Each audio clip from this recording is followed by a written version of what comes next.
আর মাত্র হাতে গোনা কয়েকদিন তারপর বাঙালি থেকে অবাঙালি সকলেই মেতে উঠবে শ্রেষ্ঠ উৎসব দুর্গাপুজোয়। ইতিমধ্যে জোর কদমে চলছে প্রতিমা নির্মাণের কাজ। বুলবুলচন্ডী অঞ্চলের মধ্যম কেন্দিয়া কুমোরটুলি নন্দিনীর শিল্পালয়ে প্রতিমা তৈরির শেষ মুহূর্তের প্রস্তুতি চলছে জোর কদমে। দিনরাত এক করে প্রতিমা তৈরির কাজ জোর কদমে চলছে। মৃৎশিল্পী উৎপল সিংহ প্রতি বছর বিভিন্ন থিমের প্রতিমা তৈরি করে থাকেন। এবছরও বাদ যায়নি বিভিন্ন ধরনের দুর্গা মূর্তি তৈরির কাজ। এবছর থিমের প্রতিমা তৈরির কাজ, দুটি থিমের প্রতিমা সহ মোট 16টি প্রতিমা তৈরি করেছেন। দিনরাত এক করে প্রতিমা তৈরির কাজ করছেন মৃৎশিল্পী উৎপল সিংহ। এবার দুর্গা পুজোর আগে মৃৎশিল্পীদের সমস্যার সম্মুখীন হতে হচ্ছে। যেভাবে জিনিসপত্রের দাম বেড়ে যাচ্ছে তার ফলে সমস্যায় পড়তে হচ্ছে শিল্পীদের। সেভাবে মিলছে না মাটি, শ্রমিক সহ জিনিসপত্রের দাম বাড়তে থাকায় সমস্যায় পড়তে হচ্ছে।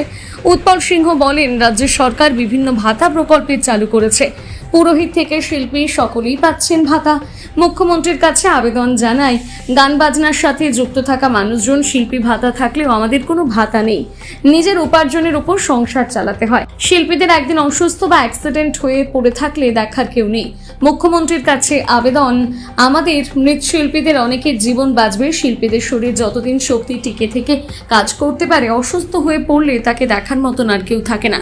মৃৎশিল্পীদের জন্য রাজ্যের সরকারের তরফ থেকে ভাতা দেওয়ার ব্যবস্থা করলে উপকৃত হবে শিল্পীরা। 16খানা মূর্তি বানিয়েছে দুর্গা প্রতিমা। তার ভিতরে থিমের প্রতিমা আছে দুটো, আরও ইয়ে আছে, ওরিয়েন্টাল আছে বা সাজানো আছে, অজন্তা আছে। এখন আমাদের প্রস্তুতি কি আগামী দিন ডেলিভারি দিতে হবে পঞ্চমীর আগে। সেসব কাজগুলো অ্যাডভান্স না করলে হবে না। আচ্ছা, নিয়েছেন 16টা সব দিয়েছে? হ্যাঁ, সবগুলো হয়ে গেছে, একটা আছে ছোটো। হাতে তো সময় কম। হ্যাঁ, হাতে সময় খুব কম। এবার মানে কালীগুলো খুব সময়, কালীগুলো ঠিকঠাক পাওয়া যাচ্ছে না।